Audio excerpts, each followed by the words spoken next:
નમસ્તે સ્ટુડન્ટ્સ, આપણે ગયા લેક્ચરમાં વિદ્યુત ભારોના તંત્રની સ્થિતિ ઉર્જાનો અભ્યાસ કર્યો હતો.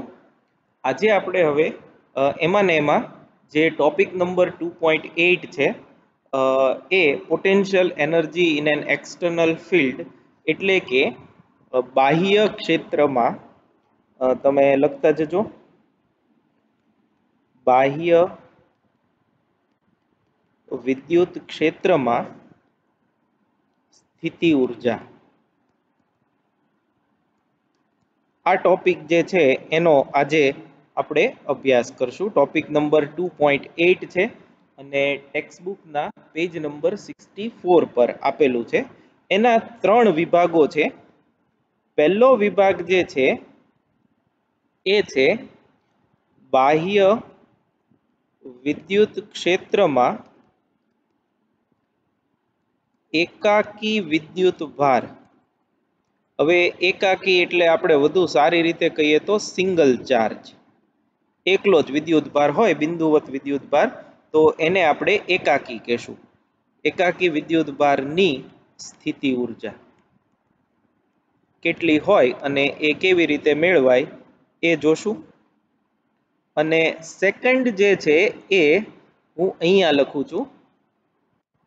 સેકન્ડ એ છે બાહ્ય વિદ્યુત ક્ષેત્રમાં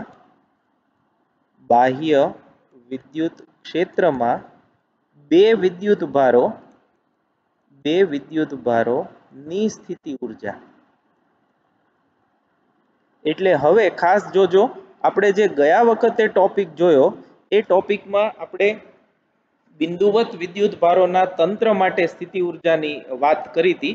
ત્યારે આપણે તમને જો યાદ હોય તો આપણે એવું કીધું હતું કે વિદ્યુત ક્ષેત્રની ગેરહાજરીમાં પહેલો વિદ્યુત ભાર અનંત અંતરે લાવીએ તો એને કોઈ કાર્ય ન કરવું પડે, પણ પછીથી જેટલા વિદ્યુત ભારો આપણે લાવીએ એ બધાને લાવવા માટે કાર્ય કરવું પડે.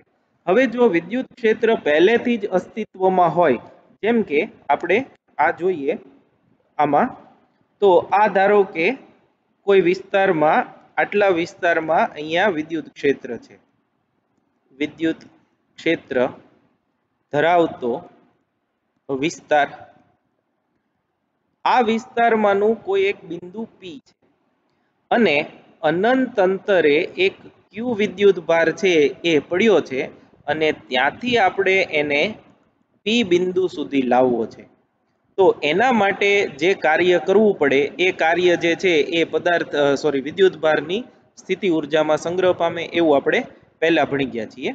તો આ તો તમે જુઓ, જ્યારે આપણે વિદ્યુત સ્થિતિ ઉર્જા અને વિદ્યુત સ્થિતિમાનની સમજૂતીની ચર્ચા કરી હતી એ જ વખતે કીધું હતું કે આવા પ્રકારની જે કાર્ય કરવું પડે એ કાર્ય જ આ બિંદુવત વિદ્યુત ભારની સ્થિતિ ઉર્જા જેટલું હોય. તો આપણે આવું ભણી ગયા છીએ કે અનંત અંતરે રહેલા Q વિદ્યુત ભારને વિદ્યુત ક્ષેત્રના આપેલા બિંદુ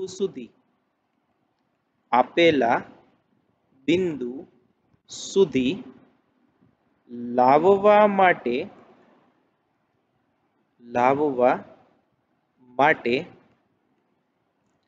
કરવું પડતું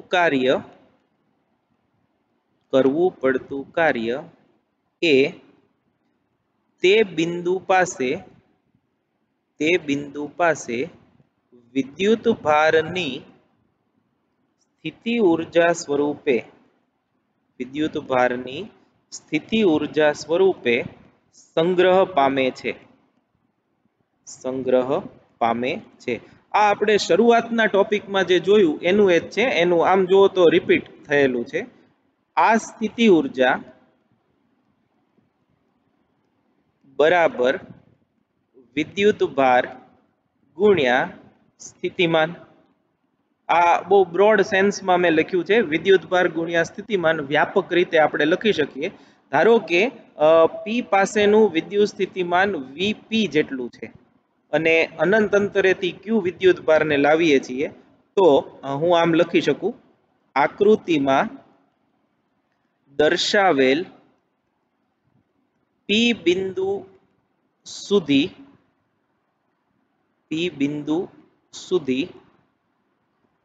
ક્યુ વિદ્યુત ભારને લાવવા માટે કરવું પડતું કાર્ય ડબલ્યુપી બરાબર આપણે ભણી ગયા છીએ ક્યુ ઇન્ટુ પી પાસેનું સ્થિતિમાન વીપી અને આ કાર્ય એ વિદ્યુત ભારમાં સ્થિતિ ઊર્જા સ્વરૂપે સંગ્રહ પામે છે આથી પી બિંદુ પાસે ક્યુ વિદ્યુત ભારની સ્થિતિ ઊર્જા U at P બરાબર Q into V at P. તો આ જે છે એ પી વિદ્યુતભાર જે સિંગલ ચાર્જ છે એના માટે વિદ્યુત સ્થિતિ ઊર્જાનું આ સૂત્ર થયું. એટલે આ સમજૂતી આમ તો તમે ટેક્સ્ટ બુકમાં ઘણું બધું ડિટેલમાં સમજાવ્યું છે, પણ મુખ્ય વાત એ છે કે વિદ્યુત ભાર ગુણ્યા એ બિંદુ પાસેનું વિદ્યુત સ્થિતિમાન એ તે બિંદુ પાસેની વિદ્યુત સ્થિતિ ઊર્જા થશે. તો એ નાનકડો એવો ટોપિક છે. પછી એક ઇલેક્ટ્રોન વોલ્ટ શું છે અને એ કેવી રીતે કામમાં લાગે, મુખ્ય એટોમિક ફિઝિક્સમાં એનું આવે છે, એ આપણે હમણાં જ્યારે થિયરીનો પોર્શન મટીરિયલમાંથી કરીએ ત્યારે હું તમને સમજાવું. નેક્સ્ટ જે છે એ જુઓ, એ છે બાહ્ય વિદ્યુત ક્ષેત્રમાં બે વિદ્યુત ભારો મૂક્યા હોય તો એવા તંત્ર માટે સ્થિતિ ઊર્જા. તો ધારો કે આ જે છે એ કોઈ એક બાહ્ય વિદ્યુત ક્ષેત્ર છે અને આ વિદ્યુત ક્ષેત્રમાં બે બિંદુઓ છે. આને આપણે P કહીએ અને આને આપણે Q કહીએ. અને અનંત અંતરેથી એક વિદ્યુત ભાર જે છે એને અથવા તો જે ટેક્સ્ટ બુકમાં છે એમ જ કરીએ. આ ધારો કે યામ પદ્ધતિ છે, એક્સ, વાય અને ઝેડ, અને આ જે છે એ બિંદુ નંબર 1 છે, આ જે છે બિંદુ નંબર 2 છે. અહીંથી આ R1 અને અહીંથી આ R2. તો આ 1 બિંદુ પાસેનું વિદ્યુત સ્થિતિમાન ધારો કે V1 છે અને 2 પાસેનું વિદ્યુત સ્થિતિમાન ધારો કે V2 છે. અનંત અંતરે બધા વિદ્યુત ભારો પડ્યા છે Q1 અને Q2. અત્યારે આપણે બે વિદ્યુત ભારો જ લઈએ છીએ. તો Q1 જે છે એને આપણે અનંત અંતરેથી ઉપાડી અને અહીંયા મૂકવો છે 1 પાસે, અને Q2 જે છે એને અનંત અંતરેથી આપણે Q2 પાસે મૂકવો છે. તો હવે જુઓ, આપણે જ્યારે અનંત અંતરેથી Q1 ને P બિંદુ પાસે એટલે 1 બિંદુ પાસે લાવીએ ત્યારે એના માટે કરવું પડતું કાર્ય, આજે આપણે ટોપિક જોયો આખો ટોપિક નંબર 1 એ મુજબ Q1 into V1 જેટલું થશે. એવી રીતે Q2 ને અનંત અંતરેથી 2 બિંદુ પાસે લાવીએ તો જે કાર્ય થાય એ Q2 into V2 જેટલું થશે. અને બીજું આપણે એવું ભણી ગયા છીએ કે ધારો કે આ બંને વચ્ચેનું અંતર, આ અંતર જે છે એ R12 જેટલું હોય તો એ R12 જે છે એ ના કારણે સ્થિતિ ઊર્જા Q1 Q2 upon R12 જેટલી હોય, અને એ ત્રણેયનો સરવાળો જે છે એ કુલ સ્થિતિ ઊર્જા છે એ આપશે. એટલે આપણે આમ લખશું, ધારો કે અનંત અંતરેથી Q1 અને Q2 ને આકૃતિમાં દર્શાવેલા 1 અને 2 બિંદુ પાસે લાવવા છે. ક્યુ અને 1 અને 2 બિંદુ પાસે લાવવા છે. તો હવે આવા કિસ્સામાં Q1 ને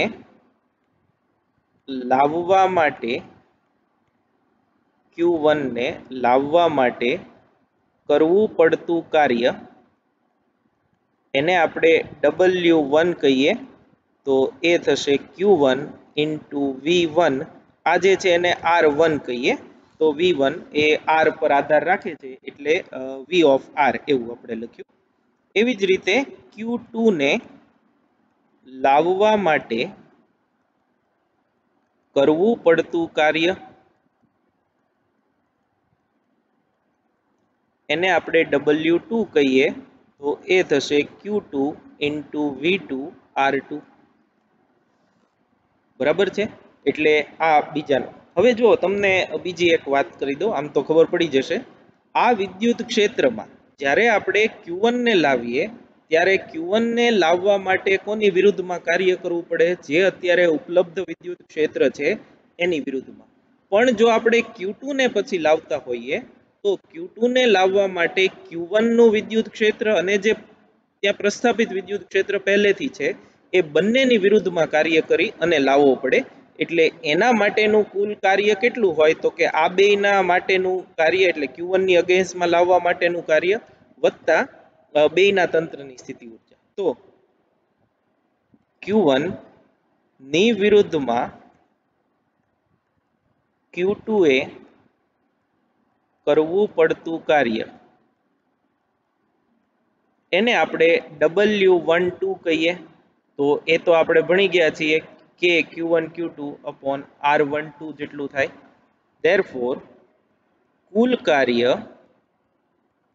W બરાબર W1 plus W2 plus W3 બરાબર Q1 V1 R1 plus Q2 V2 R2 plus K Q1 Q2 upon R12.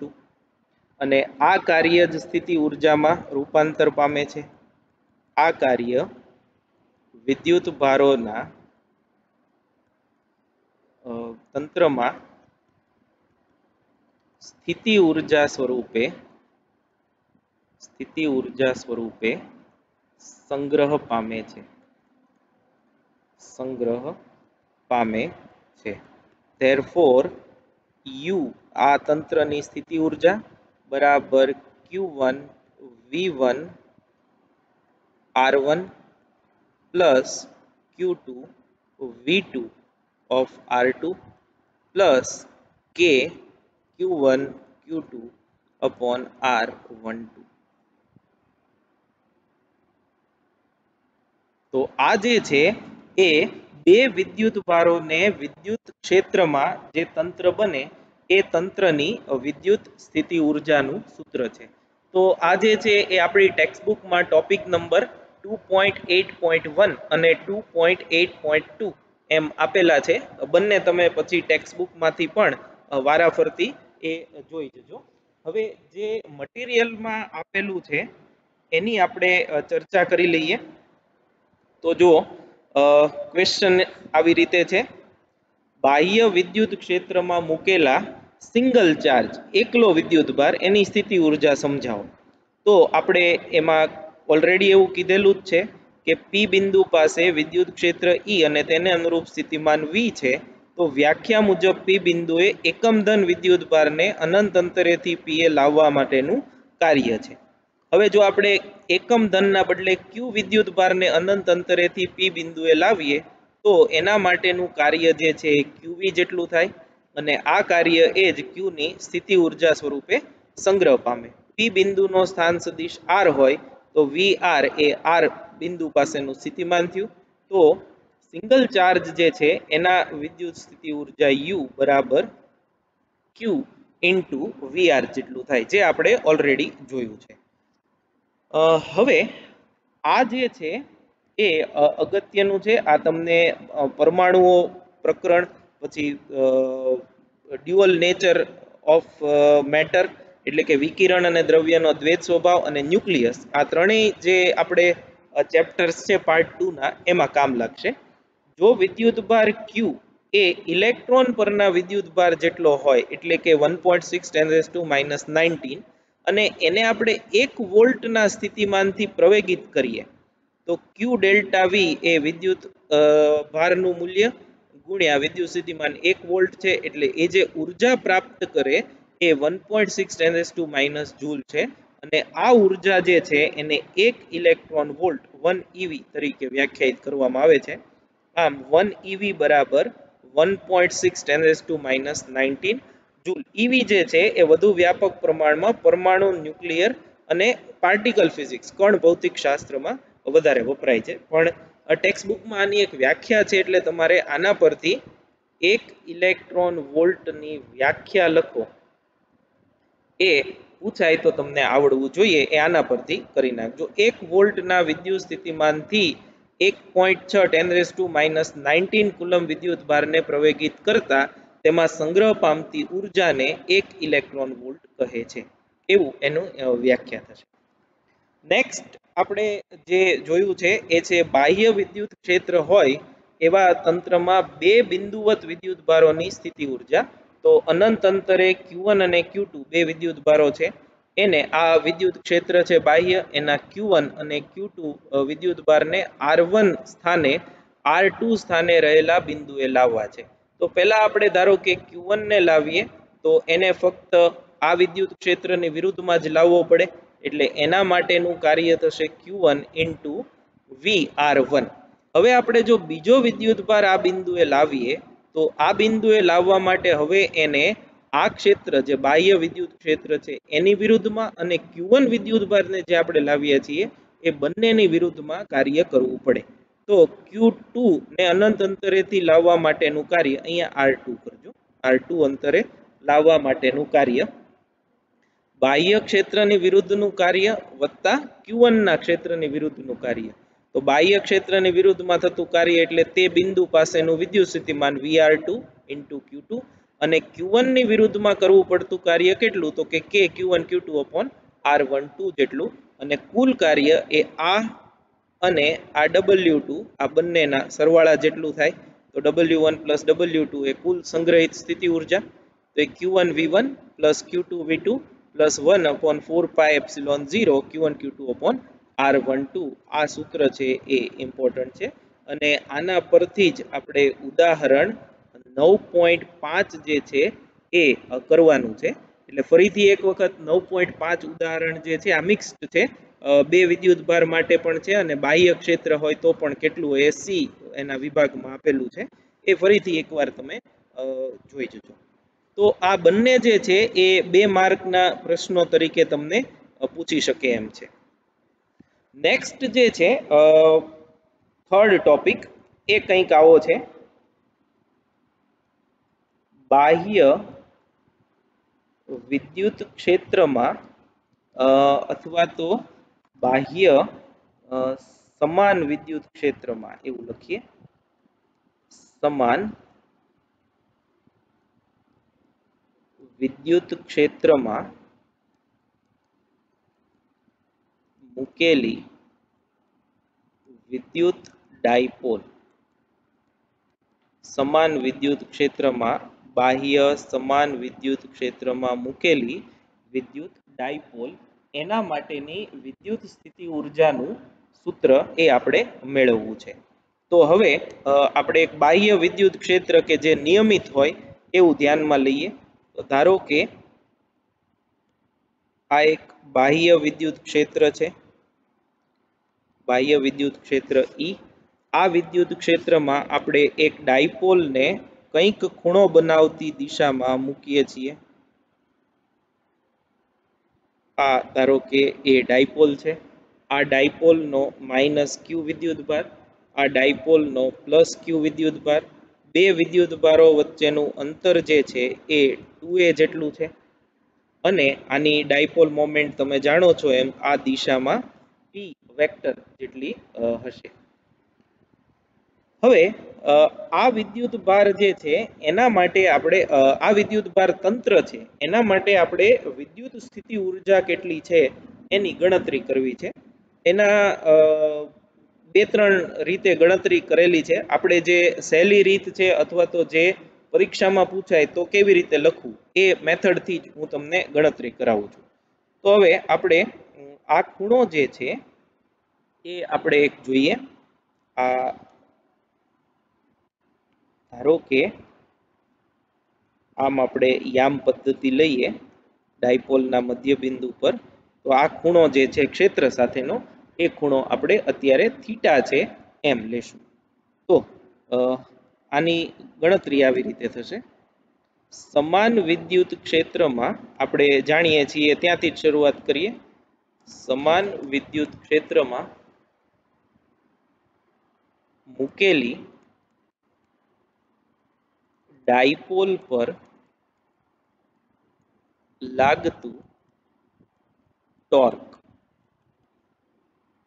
Tau બરાબર પી ક્રોસ ઈ જેટલું હોય, અથવા એનું મૂલ્ય જો આપણે જોઈએ તો ટાઉ બરાબર પી ઇન્ટુ ઈ ઇન્ટુ સાઇન થીટા થયું.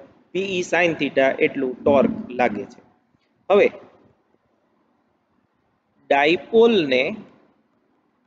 ડાયપોલને ક્ષેત્ર સાથેનો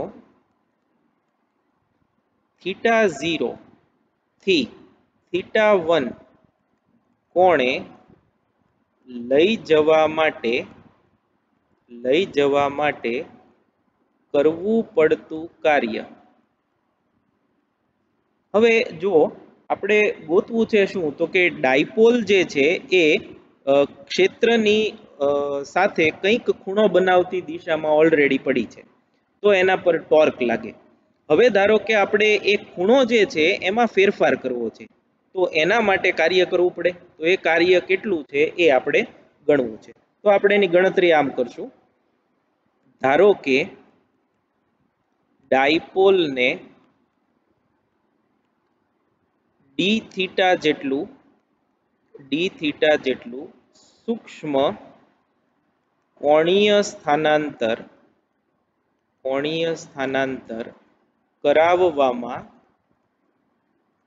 આવે છે, તો આ માટે કાર્ય dw બરાબર ટાઉ ઇન્ટુ ડી થીટા. આપણે રેખીય ગતિ માટે યાદ કરો, dw બરાબર f ઇન્ટુ dx આવું લખીએ છીએ. બળ અને સ્થાનાંતર, તો ચાક ગતિ કરતું તંત્ર હોય તો આપણે જાણીએ છીએ કે બળની બદલે ટોર્ક આવે, અને રેખીય સ્થાનાંતર dx ના બદલે કોણીય સ્થાનાંતર ડી થીટા આવે. બરાબર આ ટાઉની વ્યાખ્યા મૂલ્ય અહીંયા છે, કિંમત એ મૂકી દઈએ.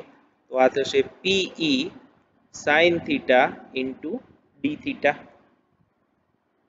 તો થીટા 0 થી થીટા 1 કોણે લઈ જતા કાર્ય એ ઉપરોક્ત સમીકરણ નું સંકલન કરવાથી મેળવી શકાય. એટલે આ જે સમીકરણ આપણે લખ્યું પી સાઇન થીટા ડી થીટા, એનું સંકલન જે છે એ આપણને કુલ કાર્ય આપે. તો ધેરફોર W બરાબર સંકલન dw બરાબર સંકલન P E sine theta into d theta. અને આ સંકલન આપણે કરવું છે પહેલો ખૂણો થીટા 0 થી બીજો ખૂણો થીટા 1 સુધી.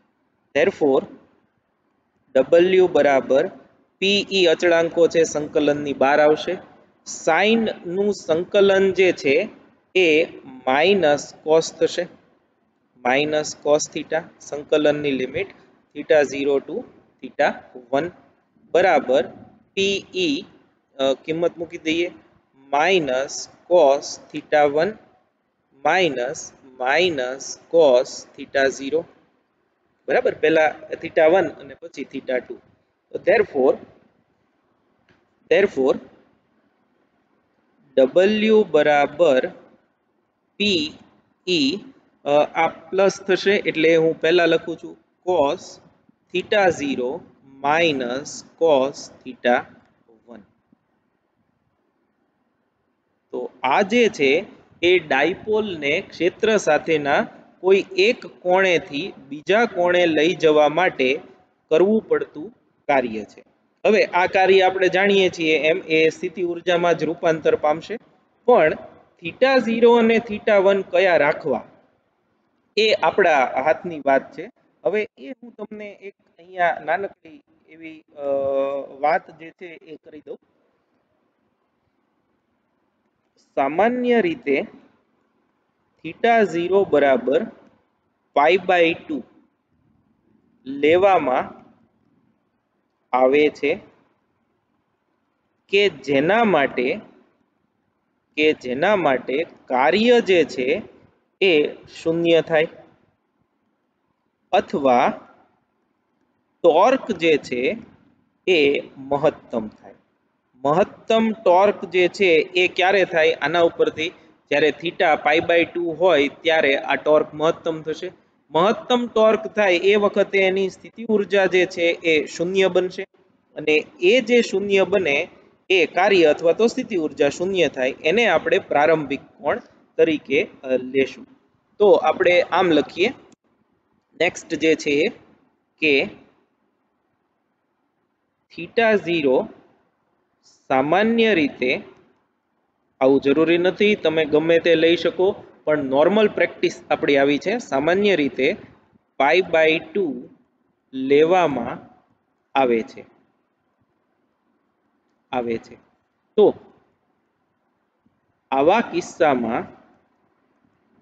કિસ્સામાં θ0 બરાબર π/2 થી θ કોણે લઈ જવા કરવું પડતું કાર્ય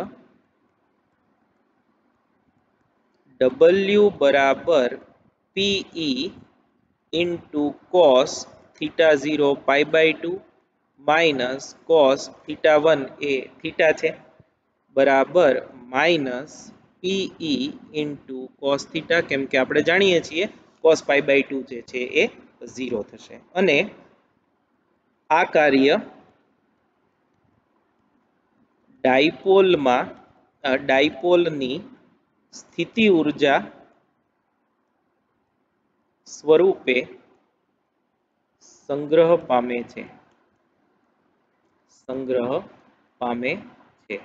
Therefore U એટલે કે ડાયપોલની વિદ્યુત સ્થિતિ ઉર્જા બરાબર માઇનસ PE cos θ, અને આપણે જાણીએ છીએ સ્થિતિ ઉર્જા અદિશ રાશિ છે, P અને E બંને સદિશ છે અને cos θ આવે છે, એટલે આપણે આને minus vector P dot vector E એમ લખી શકીએ. તો આ સમાન વિદ્યુત ક્ષેત્રમાં થીટા કોણે મૂકેલી ડાયપોલની વિદ્યુત સ્થિતિ ઉર્જાનું સૂત્ર છે, અને આ સૂત્ર અગત્યનું, આવું એક્ઝેક્ટ સેમ સમાન ચુંબકીય ક્ષેત્રમાં મૂકેલા ગજિયા ચુંબકને ચુંબકીય ક્ષેત્રનું સૂત્ર સ્થિતિ ઉર્જાનું સૂત્ર એમાં પણ આપણે એ જોઈ શકશું. અને આમ તમે જુઓ તો જો આ આકૃતિમાં આ કાટકોણ ત્રિકોણમાં જો આ ખૂણો હોય થીટા, તો આપણને ખબર છે કે આ કાટકોણ ત્રિકોણમાં આ બાજુ જે છે એ 2a cos θ થશે. તો એવું પણ તમે સમજી શકો કે માઇનસ Q પાસેનું સ્થિતિમાન યાદચ્છિક રીતે આપણે શૂન્ય લઈએ તો Q પાસેનું સ્થિતિમાન કેટલું હોય? તો કે સ્થિતિ ઉર્જા કેટલી હોય? તો કે Q ગુણ્યા આ બિંદુ પાસેનું સ્થિતિમાન, અને એ કેટલું? તો કે બળ ગુણ્યા સ્થાનાંતર. તો QE into 2a cos θ એ આ લંબ અંતર થયું બંને વચ્ચેનું, એટલું સ્થાનાંતર થશે. એના પરથી પણ મળી શકે, પણ ટેક્સ્ટબુકમાં આપણને આ મેથડથી આપેલું છે એટલે આપણે એ પ્રમાણેની ગણતરી એ કરેલી છે. તો ફરીથી આ ટોપિક જે છે એમાં આ સૂત્રના પણ MCQ હોય છે, એટલે આ ઇમ્પોર્ટન્ટ. આપણે ચેપ્ટર 1માં આને રિલેટેડ MCQ ના અમુક પ્રશ્નો જે છે એમસીક્યુ બુકના સોલ્યુશન વખતે એનો આપણે અભ્યાસ કરશું. તો આ એક અગત્યનો પ્રશ્ન છે. તમને એમ પૂછે છે કે સમાન વિદ્યુત ક્ષેત્રમાં મૂકેલી વિદ્યુત ડાયપોલની સ્થિતિ ઉર્જાનું સૂત્ર મેળવો. હવે મટીરિયલમાં આ જે આપ્યું છે એ જોઈ લઈએ કેવી રીતે આપ્યું છે. તો જુઓ, આ સમાન વિદ્યુત ક્ષેત્ર છે અને એ સમાન વિદ્યુત ક્ષેત્રમાં ડાયપોલ મૂકી છે. આ 2a બંને વિદ્યુત ભારો વચ્ચેનું અંતર, ડાયપોલ મોમેન્ટ p. આ ખૂણો જે છે એ થીટા આપ્યો છે. વિદ્યુત ક્ષેત્ર x દિશામાં છે અને xy કોઓર્ડિનેટ જે છે આપણે ડાયપોલના મધ્ય બિંદુ પર મૂકેલા છે. હવે જે ટોર્ક જે છે આપણે ભણી ગયા છીએ p ક્રોસ e જેટલો છે અને આ ટોર્ક એને ભ્રમણ કરાવવાનો પ્રયત્ન કરે છે. સિવાય કે એ આપણે ભણી ગયા છીએ સમાંતર કે પ્રતિ સમાંતર હોય તો કોઈ પ્રશ્ન નથી, પણ એ સિવાયનો કોઈ કોણ હોય તો એ ક્ષેત્રને સમાંતર ગોઠવવા પ્રયત્ન કરે. હવે આપણે ધારો કે એક ડાયપોલ પર આપણે બાહ્ય ટોર્ક એવી રીતે લગાડીએ કે જેથી આ ટોર્કને નાબૂદ કરે અને પુસ્તકના પૃષ્ઠના સમતલમાં, એટલે કે તમે જે અત્યારે જોવો છો એમાં જ કોણીય પ્રવેગ સિવાય અત્યંત સૂક્ષ્મ કોણીય ઝડપથી થીટા 0 થી થીટા સુધી ભ્રમણ કરાવે છે. એટલે ટૂંકમાં આ એવું કહેવા માંગે છે કે આપણે હવે આ ટોર્કની વિરુદ્ધમાં ટોર્ક લગાડી અને એને થીટા 0 થી થીટા સુધી ભ્રમણ કરાવવાનું છે. તો આ દરમિયાન બાહ્ય ટોર્ક વડે થતું કાર્ય જે છે એ ટાઉ ડી થીટા જેટલું હોય. હવે એ આપણે W બરાબર ટાઉ ડી થીટા, આ DW છે અને એનું સંકલન કરીએ, સંકલન DW એ આપણને W આપે અને એ આવશે સંકલન ટાઉ ડી થીટા જેટલું. અને ટાઉ જે છે એ આપણે જાણીએ છીએ PE sin થીટા જેટલું છે.